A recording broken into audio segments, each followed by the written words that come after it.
Hello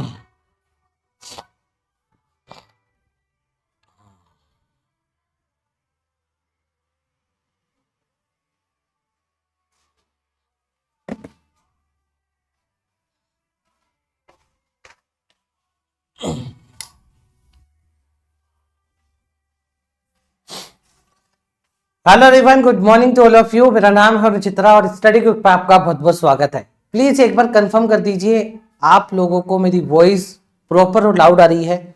class को start करें, please बताइएगा। चलिए तो स्टार्ट करते हैं आज का एडिटोरियल। देखो, आज का जो एडिटोरियल है मैं आपको पहले ही बता देता हूं। आज का एडिटोरियल स्पेस से रिलेटेड है, एस्ट्रोनॉट से रिलेटेड है। तो क्या होगा, ये जो स्पेस और एस्ट्रोनॉट्स होते हैं कहीं ना कहीं हम इनसे कम फैमिलियर होते हैं, हमारे को इतना नहीं पता कि भाई क्या होता है, क्या प्रोसेस है। तो जो भी आर्टिकल स्पेस से रिलेटेड होता है या साइंस से रिलेटेड होता है तो उसके बारे में हमारे को जानकारी कम होती है। और वो आरसी जब मेंस में आता है या जब एग्जाम में आता है, प्री में भी आजकल साइंस बेस्ड और स्पेस टेक्नोलॉजी बेस्ड आरसी आने लगे हैं, जिसमें बहुत ज्यादा दिक्कत होती है क्योंकि हमें उसका कंसेप्ट समझ में नहीं आता, हमें नहीं पता होता नेक्स्ट लाइन में क्या लिखा होगा, तो इसलिए हम उससे कनेक्ट नहीं कर पाते और ऐसे आरसी बहुत ज्यादा डिफिकल्ट हो जाते हैं। तो आज मैं एक ऐसा ही आरसी लेकर के आया हूं और ये आरसी अभी का है, अभी एक सिचुएशन हुई है या आप कह सकते हो अभी एक इंसिडेंट हुआ है, उस इंसिडेंट के ऊपर यह आरसी है और बहुत कुछ आप लोगों को सिखा करके जाएगा। सबसे बड़ी बात, ये आपको डिफिकल्ट लगेगा देखने में, लेकिन जब मैं आपको इसका प्रोसेस बताऊंगा, मैं आपको जब इसकी ट्रिक बताऊंगा, जब अप्रोच बताऊंगा तो आपको इजी लगेगा। ठीक है भाई, रेडी हो?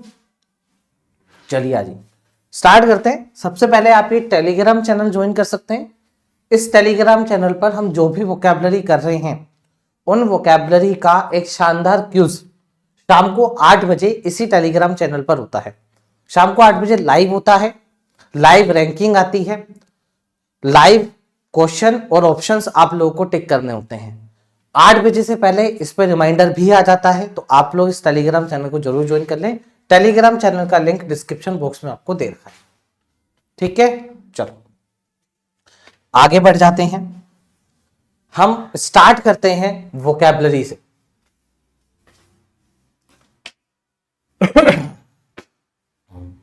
अच्छा हाँ, कुछ स्टूडेंट ऐसे हैं जो सोच रहे होंगे कि सर जो आपका पोस्टर है, थंबनेल है, उसके ऊपर तो 8 AM लिखा है, आप 9 AM क्यों क्लास लेते हैं? देखो, जब से मेरे हाथ में लगी तो डॉक्टर ने कहा है कि जितनी ठंड बढ़ेगी उतना ज्यादा दर्द होगा, ठंड से आपको बच के रहना है। ठीक है, तो अगर मैं सुबह 8 बजे लगाऊंगा, यहाँ पे हमारे यहाँ बारिश भी हो गई, कल रात को अजमेर में बारिश भी हो गई है, तो यहाँ मौसम और ठंडा हो गया। तो अगर मैं सुबह 8 बजे क्लास ले लूंगा तो और ज्यादा मेरे को पेन होगा, दर्द होगा। अभी 2-3 दिन से पेन बढ़ गया है क्योंकि ठंड बढ़ गई है यहाँ पर। तो जैसे जैसे मतलब कुछ दिन और फिर मैं इस टाइम को वापस 8 बजे ले आऊंगा। सुबह 8 से 9, 9:15 का टाइम अपना रहेगा एडिटोरियल का, मतलब 8 बजे स्टार्ट होगा, 9, 9:15, 9:30 तक हमारा एडिटोरियल खत्म हो जाएगा। ठीक है भाई, चलो सबसे पहले जो वोकैब आपके सामने आ रही है वो आ रही है स्प्लैश डाउन। इसका मीनिंग समझने से पहले आप ये समझ लो, जब स्प्लैश डाउन में गैप नहीं है तब इसकी पार्ट ऑफ स्पीच नाउन होगी। जब स्प्लैश डाउन में गैप है तब इसकी पार्ट ऑफ स्पीच वर्ब होगी। याद रहेगा? बताओ। कोई दिक्कत किसी को? चलो, अब स्प्लैश डाउन का मतलब क्या होता है उसको समझते हैं। देखो, यहां पे डेफिनेशन लिखी हुई है, पहले मैं डेफिनेशन पढ़ देता हूं। The landing of a spacecraft or object in water, a dramatic or forceful landing. जब भी स्पेस क्राफ्ट को, देखो जो एरोप्लेन होता है, एरोप्लेन रनवे के ऊपर लैंड करता है, रनवे बनाए गए होते हैं, एयरपोर्ट्स बनाए गए होते हैं, लेकिन स्पेस क्राफ्ट वो ऐसा नहीं है ना पर्टिकुलर किसी रनवे पे उतरेगा, तो उसको हमेशा पानी के अंदर, समुद्र के अंदर, ओशियन के अंदर उतारा जाता है। तो जब वो स्पेसक्राफ्ट उतरता है, लैंड करता है, उसी को अपन क्या कहते हैं? स्प्लैश डाउन कहते हैं। ये टेक्निकल वर्ड है, आप लोगों को याद रखना है स्प्लैश डाउन क्या होता है। ठीक है, अब स्प्लैश डाउन के देखो सिनोनिम्स क्या बने। वाटर लैंडिंग हो गया, एक्वेटिक टच डाउन हो गया, ओशियन डेसेंट हो गया, डेसेंट मतलब उतरना, एसेंट मतलब चढ़ना, है ना। ये असेंट और डेसेंट याद करिएगा, हम लास्ट पेड क्लास जब कर रहे थे उसमें स्पेलिंग की दिक्कत की वजह से आंसर गलत हो गया था। देखो डेसेंट, ये रहा एसेंट, एसेंट मतलब चढ़ना, डेसेंट मतलब उतरना। मैरीन लैंडिंग, सी अराइवल, मतलब ये तो बनाए हुए सिनोनिम्स हैं, आप लोग को मीनिंग समझ जाना है स्प्लैश डाउन का मीनिंग क्या होता है। आई होप आपको क्लियर होगा। अब एंटोनिम में टेक ऑफ करना, भाई यहाँ पे लैंडिंग की बात है, यहाँ पे उड़ने की बात है। लिफ्ट ऑफ करना, टेक ऑफ करना, लॉन्च, एसेंट, डिपार्चर, ये सब इसके एंटोनिम हो गए। After months in orbit, orbit के अंदर काफी मंथ तक रहने के बाद, the capsule made a flawless, flawless का मतलब बिना किसी मिस्टेक के, फ्लोलेस का मतलब कोई भी मिस्टेक, कोई भी कमी नहीं थी, splash down in the Pacific, तो पैसिफिक में क्या कर गया, लैंड कर गया, उतर गया। क्लियर? तो ये थी हमारी पहली वोकैबुलरी, बहुत इंपॉर्टेंट वोकैबुलरी थी। अगर हम कुछ ऐसा आर्टिकल पढ़ रहे हैं जिसमें एस्ट्रोनॉट की बात है, स्पेसक्राफ्ट की बात है, तो हमें पता होना चाहिए स्प्लैश डाउन क्या होता है। क्लियर? ओके। अगला वोकैब आपके सामने, जो स्टूडेंट न्यू है मैं उन लोगों को बता देता हूं, हर एक वोकैब नहीं लिखनी है। जो वोकैब आपके लिए बिल्कुल जीरो, आपको कुछ ही नहीं पता है वोकैबुलरी क्या है, काला अक्षर भैंस बराबर है, उस वोकैबुलरी को आप लोग लिखेंगे। मान लो यहाँ पे लिखा हुआ है रिटोरिक, तो रिटोरिक का मतलब आपको कहीं ना कहीं पता है, रिटोरिक का मतलब होता है कोई भाषण देना, है ना, कुछ बातें बना चढ़ा के कहना, है ना, बातें ऐसी बोलना कि अगला हमारी बात में इन्फ्लुएंस हो जाए, हमारी बात मानने लग जाए। तो अगर आपको ऐसा भी पता है, मान लो आपको इंग्लिश की डेफिनेशन नहीं पता इसकी, लेकिन आपको मीनिंग पता है कैसा भी टूटा फूटा, तो इसका मतलब ये वोकैब आपको आता है, बस एक बार रिवीजन की जरूरत है। और रिवीजन जब अब मैं इसको आपको पढ़ा रहा हूं तो आपका रिवीजन हो गया, तो मतलब इसको लिखने की जरूरत नहीं है। अब ऐसे बार बार रिटोरिक आएगा तो जो कच्चा पक्का था वो अपने आप पक्का हो जाएगा। लेकिन लिखने से क्या होगा, लिखने से देखो, लिखना अच्छी बात है, लेकिन लिखने से कॉपी भरेगी। और अगर मैं आपको बात बोलूं, बैंकिंग एक्सपीरियंट, एज अ बैंकिंग एक्सपीरियंट, मैं भी बैंकिंग एक्सपीरियंट रहा हूं, मैंने बहुत कॉपियां भरी हैं, लेकिन कॉपियां भरने से कुछ नहीं होता। हमें वोकैब को समझना पड़ेगा कि यार ये मुझे कुछ आता है नहीं आता, जीरो है बिल्कुल, तभी मैं उसको लिखूंगा। तो रिटोरिक का मतलब होता है language use to persuade, persuade मतलब मनाना, किसी को मनाना, इन्फ्लुएंस करना, आप कह सकते हो भाषण देना। अब जब भी इलेक्शन आते हैं तो जो भी पार्टी होती है वो क्या बोलती है, अच्छे दिन आएंगे, तो वो अच्छे दिन आएंगे, वो रिटोरिक उनकी स्पीच है। अब अपन को लगता है यार हमारे अच्छे दिन आएंगे, हम वोट दे देते, फिर अच्छे दिन हमारे नहीं उनके आते, तो यही बात है। फिर वो कहते हैं ना, हमने देखो जो कहा था वो सच कहा था, अच्छे दिन आएंगे, हमने थोड़ा ना कहा था तुम्हारे आएंगे, हमारे आगे, तो अच्छे दिन आएंगे। तो ये हो गया हमारा रिटोरिक स्पीच। तो रिटोरिक स्पीच का मतलब होता है बात को ऐसे बना चढ़ा के कहना, ऐसे घुमा करके कहना कि आप अगले को इन्फ्लुएंस कर दो। ठीक है, अच्छा। तो अब इसके सिनोनिम्स आपको बहुत दुख देने वाले हैं, बहुत ज्यादा दुख देने वाले हैं, इसके सिनोनिम्स बहुत तगड़े। पहले आपने रिटोरिक समझ लिया, ठीक है, कोई दिक्कत नहीं। अब इसके सिनोनिम्स देखो, और इंपॉर्टेंट है, 2-3 बार पढ़ोगे तो अपने आप याद हो जाएगा। देखो पहला है ओरेटरी। ओरेटरी मतलब एक स्टाइल होती है जिसमें एक पर्सन इस तरीके से अपनी बात को रखता है कि अगला वाला उसको सच समझता है और कहता है हाँ यार ये सही बोल रहा है। तो ओरेटरी, ये इसके सिनोनिम्स हैं। बॉम्बास्ट, बॉम्बास्ट आपने कहीं ना कहीं पढ़ा होगा, बॉम्बास्ट, भाई बॉम्बास्टिंग परफॉर्मेंस, बॉम्बास्टिंग परफॉर्मेंस, बॉम्बास्टिंग परफॉर्मेंस। तो यहाँ पे जो बॉम्बास्ट है इसका मतलब क्या था, बहुत बढ़िया, बहुत बढ़िया, बहुत अच्छा। ग्रैंडिलोक्वेंस, तो ग्रैंडिलोक्वेंस का मतलब क्या होता है, ग्रैंडिलोक्वेंस का भी मतलब यही होता है कि भाई कोई बंदा ऐसा है जो अपनी बात से मंत्रमुग्ध कर दे रहा है। ठीक है, पोलेमिक्स और सोफिस्ट्री, तो ये सारे आप लोगों को सिनोनिम्स 1-2 बार पढ़ने हैं पीडीएफ से ही। देखिएगा मैं आगे आने वाली क्लास में, या मैं जो क्यूज मैं आप लोगों को बोल रहा हूँ, क्यूज होता है शाम को, उसमें मैं कोशिश करूंगा कि इनके ऊपर भी क्वेश्चन बना दें। तो जब इनके ऊपर क्वेश्चन आएंगे आप लोग पढ़ेंगे, भले ही आपका आंसर नहीं है, लेकिन आप पढ़ेंगे तो आप एक बार और रिवाइज कर लेंगे। तो मैं खास करके इनके ऊपर क्वेश्चंस बनवा दूंगा, ठीक है, क्योंकि ये अच्छे सिनोनिम्स हैं, ये आपने पहले नहीं पढ़े होंगे। अच्छा, एंटोनिम में देखो, प्लेन स्पीच, बिल्कुल सिंपल। कैंडर, कैंडर का मतलब क्या होता है, आप कह सकते हो काइंडनेस होता है, दयालु अपन कह सकते हैं, पॉजिटिव कह सकते हैं कैंडर का मतलब। सिंसियरिटी है भाई, जो बोल रहा है सिंसियरली बोल रहा है, सही बोल रहा है। अंडर स्टेटमेंट, अंडर स्टेटमेंट का मतलब ऐसी स्टेटमेंट है ज्यादा बढ़ा चढ़ा के नहीं बोली, स्टेटमेंट को जैसी थी वैसे बोली। फैक्चुअलिटी, फैक्चुअल पे बात कर रहा है, फैक्चुअलिटी पे बात कर रहा है। तो अगर आप इसकी पार्ट्स ऑफ स्पीच देखोगे तो हम लोग क्या ट्रिक याद करते हैं, जिसके पीछे आईसी आता है, याद करो अपन कैसे याद करते हैं, जिसके पीछे आईसी आता है वो एडजेक्टिव होते हैं।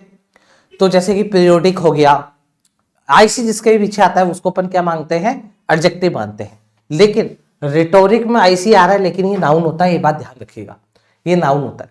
ठीक है, तो एडजेक्टिव अगर आपको बनाए तो रिटोरिकल बनाना पड़ेगा, एडवर्ब अगर बनाना तो रिटोरिकली बनाना पड़ेगा। तो ये कहीं ना कहीं पार्ट्स ऑफ स्पीच में आपको धोखा दे सकता है, तो पार्ट ऑफ स्पीच इसकी बहुत ध्यान से सुनिएगा। ये नाउन होता है, धोखा दे जाएगा ये आपको, तो याद रखना है। इसके पीछे भले ही आईसीआर हो लेकिन ये होता नाउन है। अगर इसका एडजेक्टिव बनाना है तो रिटोरिकल अपन इसका एडजेक्टिव बना देंगे, कोई दिक्कत किसी को? ठीक है, आ जाओ example. The speech was heavy on, जो स्पीच थी वो क्या थी? हैवी ऑन, भारी थी रेटोरिक पे, but light on practical solution. तो प्रैक्टिकल सॉल्यूशन तो कम थे लेकिन उसमें रिटोरिक बातें बहुत ज्यादा थी। तो स्पीच आप समझ सकते हैं फिर कैसी स्पीच होगी वो। आगे बढ़ जाते हैं। स्ट्रिप्ट, स्ट्रिप्ट, तो स्ट्रिप एक वोकैब होती है, स्ट्रिप यहाँ पे लिखा भी हुआ, ये देखो ये स्ट्रिप। स्ट्रिप एक वर्ब है। स्ट्रिप का मतलब होता है कोई चीज हटाना। अब क्या क्या अपन हटा सकते हैं? देखो, अपन हटा सकते हैं किसी का कोई पोजेशन, पोजेशन का मतलब किसी का अधिकार था वो हटा दिया, किसी के राइट्स थे वो हटा दिए, कोई चीज कवर हो रखी थी वो हटा दी। डेप्राइव्ड मतलब कुल मिलाकर के स्ट्रिप का मतलब क्या होता है? डेप्राइव, किसी को किसी चीज से दूर रखना, हटा देना, उसको वो चीज ना देना। तो स्ट्रिप्ड जब भी आता है मतलब कोई चीज हटा दी गई है। तो आप डाइवेस्टेड कह सकते हो, आप डिन्यूड कह सकते हो, आप डिस्पोज्ड कह सकते हो, आप डिसमेंटल कह सकते हो। कुल मिलाकर के हटा देना, दूर करना होता है। ठीक है, क्लियर? अच्छा, अगर इसका आप एंटोनिम देखोगे तो मतलब इक्विप्ड, मतलब वो चीज को दे देना। इक्विप्ड मतलब कोई ऐसी चीज जो जरूरत है वो इससे भरा हुआ है, तो इक्विप्ड विथ बोलते हैं अपन, है ना। इक्विप्ड टू भी बोलते हैं। चलो यहाँ पर एक और ट्रिक मैं आप लोगों को सिखा देता हूँ। ट्रिक का एक कंसेप्ट है। कंसेप्ट ये कहता है कि इक्विप्ड एक ऐसी वोकैब है, इस इक्विप्ड के बाद आप टू भी लगा सकते हो, इस इक्विप्ड के बाद आप विथ भी लगा सकते हो। टू और विथ दोनों आता है। अब सवाल ये है कब विथ आएगा कब टू आएगा। तो देखो, जब भी इक्विप्ड के बाद वर्ब लिखी हुई है, वर्ब की फर्स्ट फॉर्म, तो आप टू लगाओगे, तो आप टू लगाओगे वर्ब की फर्स्ट फॉर्म। अगर वर्ब नहीं है और कुछ भी दे रखा है, कुछ भी, नाउन कुछ भी दे रखा है, नाउन फ्रेज, तो आप विथ लगाओगे। आई बात समझ? ठीक है, याद रखना। अच्छा, फर्निश्ड, एंडोव, एंडोव का मतलब भाई जो चीज चाहिए वो पावर इसके पास है। एंडोव का मतलब क्या होता है? एंडोव का मतलब होता है किसी को कोई पावर ग्रांट करना, दे देना, है ना। यहाँ पे सबका मतलब है दे देना। एनरिच का मतलब भरा होना, जो चीज चाहिए उससे भरा हुआ है। तो यहाँ पर कुछ चीजों की कमी है, मतलब हटा रखा है चीजों से, यहाँ पर सब कुछ दे रखा है। The company was stripped of its licence, तो कंपनी से उसका लाइसेंस से स्ट्रिप्ड कर लिया, छीन लिया। After repeated violence, sorry violations, तो वॉयलेशंस हो रहे थे बार बार, तो क्या करा? उससे उसका लाइसेंस ही छीन लिया, हटा लिया। क्लियर? चलो आगे बढ़ जाते हैं। कंटीजेंसी, है ना। Contingency is equal to emergency, और कुछ भी नहीं है। तो जब भी कंटीजेंसी आएगा तो आप लोग contingency is equal to emergency, तो आप पॉसिबल फ्यूचर इवेंट और कंडीशन, एक ऐसी पॉसिबल फ्यूचर इवेंट या कंडीशन जो specially one that is in uncertain, तो कुल मिलाकर के अपन कह सकते हैं इमरजेंसी के लिए। तो contingency is equal to emergency. तो कंटीजेंसी और एक्सीजेंसी एक ही बात है। Exigency emergency, contingency emergency. Example देखो, the government prepared emergency fund, government ने प्रिपेयर करे थे इमरजेंसी फंड्स को, किस लिए? फॉर एनी इकोनॉमिक कंटीजेंसी, कोई भी अगर इकोनॉमी इमरजेंसी हो जाएगी उसके लिए। क्लियर? अच्छा, अगर आप सिनोनिम्स देखोगे तो इवेंचुअलिटी, इवेंचुअलिटी का मतलब अंत में, है ना। अंत में क्या होगा? अनसर्टेनिटी अपन बोल सकते हैं। वैसे इवेंचुअलिटी का मतलब अंत होता है, एट द एंड होता है। पॉसिबिलिटी, है ना। प्रोविसो, अब देखो प्रोविसो क्या होता है? प्रोवाइसो भी आप लोग बोल सकते हैं इसको, प्रोवाइसो। प्रोवाइसो का मतलब क्या होता है? पॉसिबिलिटी, है ना, आगे क्या होगा, है ना, उसको अपन प्रोवाइसो भी कहते हैं। अनसर्टेनिटी, तो ये सब इसके सिनोनिम्स है, जिसमें ये वाला इंपॉर्टेंट है, आप लोग इसको याद रखिएगा। अगर आप एंटोनिम देखोगे तो सर्टेनिटी, इनएविटेबिलिटी, मतलब होके ही रहेगी कोई चीज। एश्योरेंस देना, गारंटी देना, श्योरिटी देना, ये सब एंटोनिम। नाउन है कंटीजेंसी, नाउन है सीवाय है तो एडजेक्टिव बनेगा कंटीजेंट, कंटीजेंट फंड। ठीक है, चलो, या कॉन्टीजेंसी फंड बनेगा, सॉरी, वहां पे कॉन्टीजेंसी फंड ही लगाएंगे। क्लियर?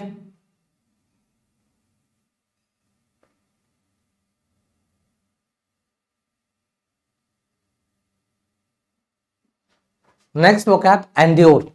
एंड्योर बहुत बार आता है वोकैब। एंड्योर का मतलब होता है कोई चीज को सहना, टिके रहना। डेफिनेशन पढ़ते हैं। टू सफर, सफर करना, पेशेंसली, पेशेंसली सफर कर रहा है, और विथ स्टैंड कर रहा है, विथ स्टैंड मतलब डटे रहना, हार्डशिप ओवर टाइम, हार्डशिप को फेस कर रहा है, पेशेंसली फेस कर रहा है, या डटा हुआ है, उसको अपन एंड्योर कहते हैं। किसी भी चीज को झेलना, टोलरेट करना, उसको अपन एंड्योर कहते हैं। तो एग्जांपल देखो, communities endured prolonged shortage during the crisis. तो क्राइसिस के दौरान जो कम्युनिटीज थी वो प्रोलॉन्ग्ड शॉर्टेज को क्या कर रही थी, झेल रही थी, टोलरेट कर रही थी। सिनोनिम्स बहुत शानदार है इसके। विथ स्टैंड का मतलब क्या होता है, टिके रहना, गिव अप ना करना, गिव अप नहीं करना, तो हम उसको क्या कहेंगे, विथ स्टैंड कहेंगे। परसीवर, परसीवर मतलब परसिवेरेंस, आपने सुना होगा। परसिवेरेंस का मतलब अपन को लगे रहना है, लगातार, चाहे अप्स हो चाहे डाउन हो, हमें परसिवेरेंस रखना है, मतलब कंसिस्टेंसी रखनी है। तो परसिवेरेंस हो गया, वहां से परसीवर बन गया। वेदर, तो वेदर आपने सुना होगा, एक तो मौसम होता है, ये वेदर का मतलब होता है कि बहुत समय से आप किसी भी चीज को झेल रहे हैं, टॉलरेट कर रहे हैं, एंड्योर कर रहे हैं। टॉलरेट तो हो ही गया, आउटलास्ट हो गया, तो ये सब इसके सिनोनिम्स हो गए। एंटोनिम में देखो, स्कम मतलब गिव अप कर देना, खत्म हो जाना। यील्ड का मतलब भी गिव अप होता है। अबेंडन मतलब त्याग देना। इवेड मतलब भाग जाना। कोलैप्स मतलब गिर जाना। ये सब इसके एंटोनिम, ठीक है। और अगर आप देखोगे तो एंड्योर यहाँ पर वर्ब है, वर्ब की अलग अलग फॉर्म है, और अगर आप एडजेक्टिव बनाओगे तो आप एंड्योरिंग बनाओगे, ठीक है, क्लियर। चल, अगर मैं परसिवेरेंस लिख दूंगा तो वो नाउन हो जाएगा। यहाँ पर हमारे को वर्ब के सिनोनिम्स देने थे, इसलिए अपन ने परसीवर लिखा है, ठीक है। चलो, विथ होल्ड, वापिस से विथ होल्ड आता हूं, लेकिन विथ होल्ड भी एक इंपॉर्टेंट वोकैब है, इसलिए मैंने यहां पर इसको ऐड करा है। और एक होता है अप होल्ड। पहले विथ होल्ड को समझते हैं, फिर अप होल्ड को समझेंगे, ठीक है। आ जाओ, देखिए विथ होल्ड का मतलब क्या है, to refuse to give, reveal or grant something, मतलब रिफ्यूज करना, मना करना, कोई चीज देने से, कोई चीज रिवील करने से मना करना, और कोई चीज की परमिशन देने से मना करना। इसका मतलब कोई चीज को छुपाना, दबाना, ढकना, हटाना, ये सारी बातें हो जाएंगी। तो विथ होल्ड का मतलब होता है कोई चीज को रिटेन करके रखना, देना नहीं, छुपा करके रखना, बचा करके रखना। सप्रेस करना मतलब किसी चीज को दबाना।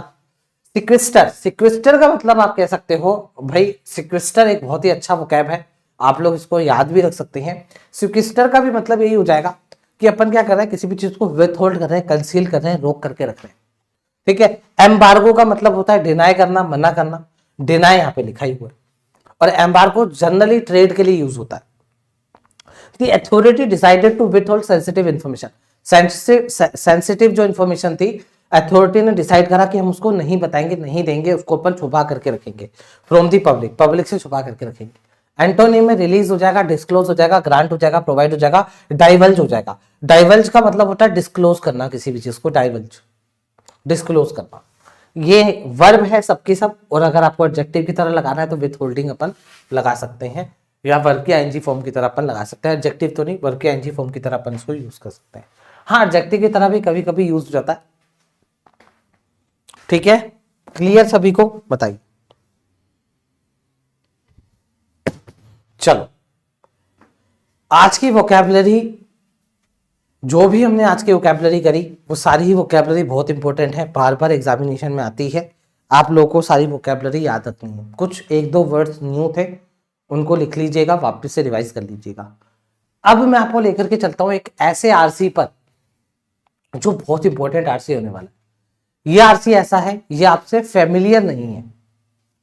ये आरसी में जो भी बातें होंगी, हो सकता है आप लोग पहली बार पढ़ रहे हो, आपको आइडिया ना हो, तो ये थोड़ा सा अच्छे लेवल का आरसी हो जाता है। तो अगर आप देखोगे, एक पैराग्राफ, दो पैराग्राफ, ये तीन पैराग्राफ, और ये चार पैराग्राफ, चार पैराग्राफ में हमारा आरसी है।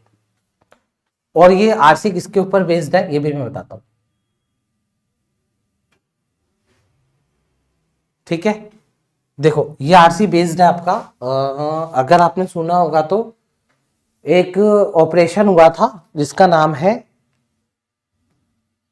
चलो वो नाम अभी मैंने हाईलाइट नहीं करा, आई थिंक वो नाम अभी आएगा तो आपको पता लग जाएगा किसके ऊपर बेस्ड है। आरसी करने से पहले हम क्वेश्चन आंसर पे नजर मारते हैं, कीवर्ड्स को नोट डाउन करते हैं, और उसके अकॉर्डिंग फिर आरसी को पढ़ते हैं।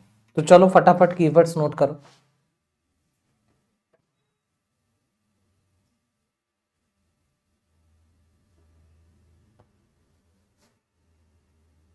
कीवर्ड्स को नोट डाउन करो भाई, चाहो तो कॉपी में लिख लो कीवर्ड्स। आ जाओ,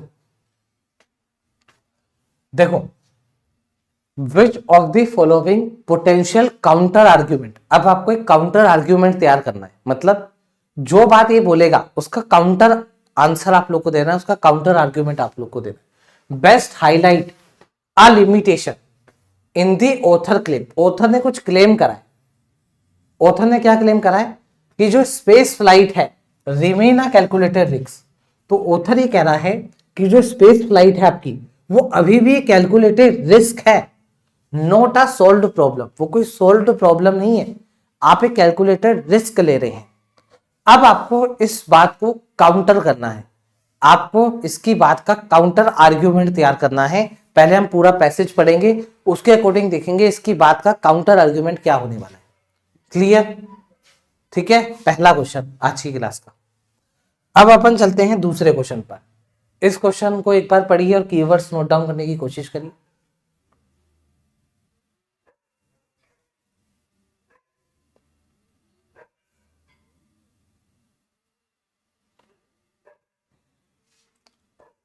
The passage states that every early return, passage में बोला गया है every early return has a cascading effect। तो cascading effect के बारे में यहाँ पे बात करी गई है।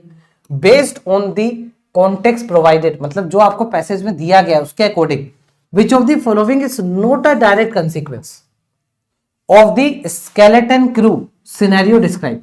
तो skeleton crew नाम है आज जो अपन पढ़ने वाले हैं, स्केलेटन क्रू।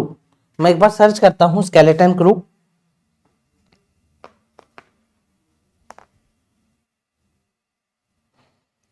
और मैं देखता हूं कि कौन सी स्केलेटन क्रू, ये तो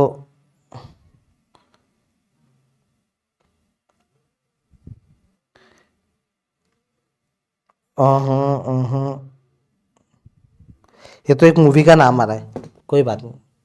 ये अभी एक मिशन हुआ है अभी कुछ दिन पहले, उसके रिगार्डिंग ये आर्टिकल है। मुझे बहुत इंटरेस्टिंग ये आर्टिकल लगा। क्यों? क्योंकि इसके अंदर कुछ ऐसी बातें बोली गई हैं जो हमारे लिए जानना जरूरी है और जो एग्जामिनर यूज कर सकता है, क्योंकि एक ऐसा आर्टिकल है जिसके बारे में हमें नॉलेज नहीं है। ऐसे आर्टिकल एग्जाम में आते हैं साइंस बेस्ड। तो आपको यहाँ पे स्केलेटन क्रू के बारे में बताना है, जो भी सिनेरियो डिस्क्राइब किया गया है स्केलेटन क्रू को लेकर के। तो आप बताइए कि हर एक अर्ली रिटर्न का कास्केडिंग इफेक्ट होता है, तो वो इफेक्ट क्या क्या हो सकते हैं और उसमें से कौन सा नहीं है, कौन सा ऐसा इफेक्ट है जो डायरेक्ट कंसीक्वेंस नहीं होगा। क्वेश्चन समझ में आया? क्वेश्चन ही कह रहा है कि आप जब पैसेज पढ़ोगे तो पैसेज के अंदर आपको बताया गया है हर एक अर्ली रिटर्न का कास्केडिंग इफेक्ट होता है। तो अब आपको पैसेज पढ़ना है और आपको देखना है उनका क्या कास्केडिंग इफेक्ट रहा होगा। तो कास्केडिंग इफेक्ट्स अपन पढ़ेंगे, फिर हमारे को आंसर में क्या देना है, वो एक ऑप्शन जो कास्केडिंग इफेक्ट का से कोई लेना देना नहीं है, जिसका या किसी का भी डायरेक्ट रिलेशन नहीं है, वो ऑप्शन हमारा होगा जिसका डायरेक्ट कंसीक्वेंस या डायरेक्ट रिलेशन नहीं होगा। अगला क्वेश्चन, क्वेश्चन का लेवल आप लोग देख सकते हैं।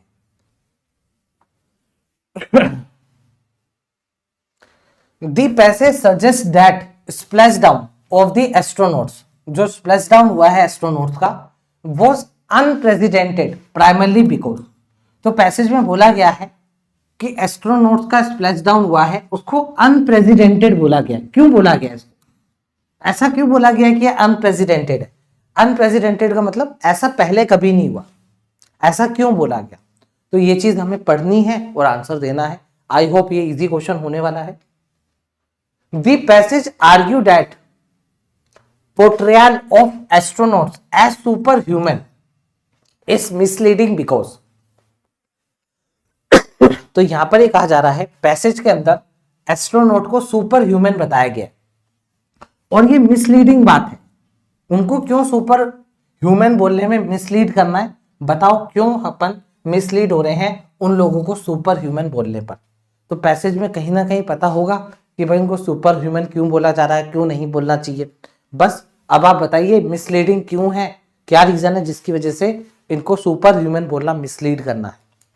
अगला question, in the context of the passage the word luxury, इस पूरे पैसेज के अंदर एक वर्ड आया लग्जरी। अब आपको बताना है लग्जरी क्यों यूज करा गया। ठीक है, तो जब लग्जरी वर्ड आएगा तो आपको लग्जरी का मीनिंग नहीं बताना है, लग्जरी यूज क्यों किया गया, किस कॉन्टेक्स्ट में लग्जरी का यूज हुआ है। देखो कितना बड़े क्वेश्चन है, कितने बड़े ऑप्शन है। एक वर्ड में आंसर नहीं देना, आपको बताना है क्यों यूज करा गया है, आपको इसके पीछे की कॉन्टेक्स्ट को सामने लेकर के आना। ठीक है, ऐसा नहीं है लग्जरी का मीनिंग क्या होता है, आपको कॉन्टेक्स्ट पकड़ना है, किस कॉन्टेक्स्ट में लग्जरी को यूज करा गया। एक और क्वेश्चन है, आज की क्लास में टोटल 6 क्वेश्चन है। What is the old one referring to in the final sentence, final sentence मतलब लास्ट का जो सेंटेंस होगा उसमें ओल्ड वन का यूज करा गया।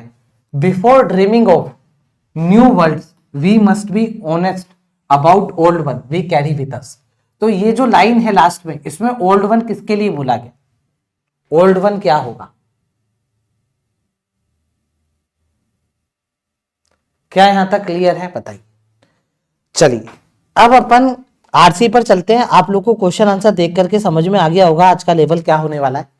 अब मैं बता देता हूं, जो बिगिनर हैं या जो मुझसे पहले से पढ़ रहे हैं, चाहे आप प्री का आरसी करो या मेंस का आरसी करो, प्री का आरसी अगर डायरेक्ट कीवर्ड्स वाला होगा, उसकी स्ट्रेटजी और उसकी अप्रोच इसी चैनल पर प्लेलिस्ट बनी हुई है, रीडिंग कॉम्प्रिहेंशन। वो रीडिंग कॉम्प्रिहेंशन में डे 1 वाली जो क्लास है ना रीडिंग कॉम्प्रिहेंशन की प्लेलिस्ट में, वो जाकर के देख लेना। उसमें मैंने ये भी बताया प्री के जो सिंपल आरसी होते हैं जिसमें डायरेक्ट लाइन आ जाती है उसको कैसे उड़ाना है। आजकल वो डायरेक्ट लाइन वाले आरसी नहीं आ रहे हैं, चाहे प्री हो, मीन्स में तो आ ही नहीं रहे, प्री में भी नहीं आ रहे। तो चाहे प्री हो या मेंस हो, आपका पहला फर्ज होगा आप क्वेश्चन आंसर को देखेंगे। क्वेश्चन आंसर को देखने के बाद आप ऐसे कीवर्ड्स आपने नोट डाउन कर लिए, जैसे हमें ओल्ड वन वाले के बारे में पढ़ना है, हमें लग्जरी के बारे में पढ़ना है, उसके बाद हमें सुपर ह्यूमन के बारे में पढ़ना है, उसके बाद हमें अनप्रेसिडेंटेड के बारे में पढ़ना है, उसके बाद आपने नोट डाउन कर लिया कि हमें कास्केडिंग इफेक्ट के बारे में पढ़ना है, उसके बाद आपने नोट डाउन कर लिया हमें space flight remain a calculated risk, इसके बारे में पढ़ना है। तो इससे क्या होगा, इतने बड़े पैसेज में आपके पास कुछ कीवर्ड्स होंगे। अब जैसे वो कीवर्ड्स आपको दिखेंगे, आप थोड़ा सा ध्यान से उस लाइंस को पढ़ेंगे और समझने की कोशिश करेंगे क्वेश्चन में क्या पूछा जा रहा है। और साथ ही साथ आप साइड में क्वेश्चन खोल के रखेंगे। मान लो आपको कहीं कैलकुलेटेड रिस्क दिख गया, अब आपको पता है आपने इसके ऊपर क्वेश्चन देखा है, तो क्वेश्चन आप फटाफट यहाँ हाफ स्क्रीन में खोल के रख लेंगे एग्जाम में। तो कैलकुलेटेड रिस्क क्या पूछा है, इसने पूछा कि यार कैलकुलेटेड रिस्क को अपोजिट आंसर दो। तो आप पढ़ेंगे इसमें कैलकुलेटेड रिस्क के बारे में क्या बोला गया है, यहाँ पर पैसेज होगा तो कैलकुलेटेड रिस्क के बारे में ये बोला गया है, ये बोला गया है। अब आपको काउंटर आर्ग्यूमेंट देना है, तो आपको वाला ऑप्शन सेलेक्ट करना है जो इसका काउंटर आर्ग्यूमेंट। ठीक है, तो ऐसे करते करते क्वेश्चन हो जाएंगे, ये प्रैक्टिस आपको लेकर के आनी है।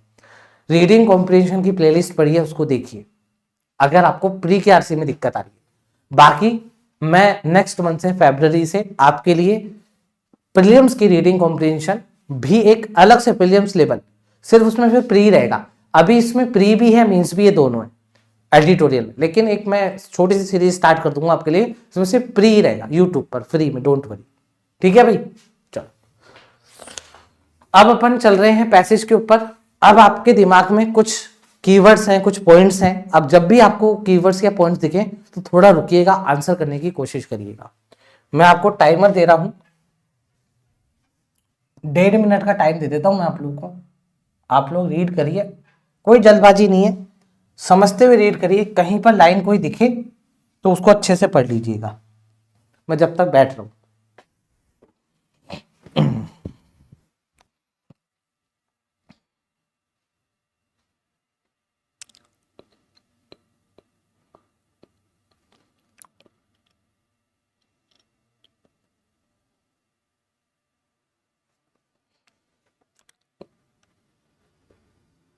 अरे यार स्लाइड में दिक्कत आ गई, 1 मिनट रुको।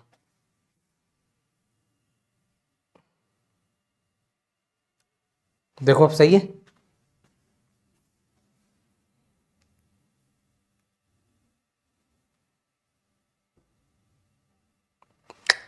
थोड़ा और कर देता हूँ।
कैसा लग रहा है आर्टिकल?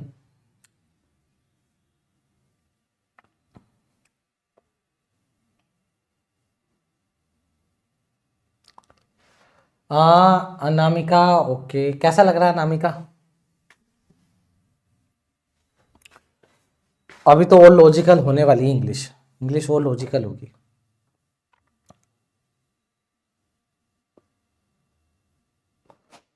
है ना, बहुत अच्छा आर्टिकल है ये, सुनना मैं बताता हूँ। देखो सुनो, अब आप देखना, जब आपने पढ़ा तो आपको कितना समझ में आया, जब मैं पढ़ूंगा तो कितना समझ में आएगा। देखो मैं कैसे पढ़ रहा हूँ, बस आप ये देखना ना, मेरे रीड करने में और आपके रीड करने में डिफरेंस क्या है, वो डिफरेंस ही तो आपको सीखना है।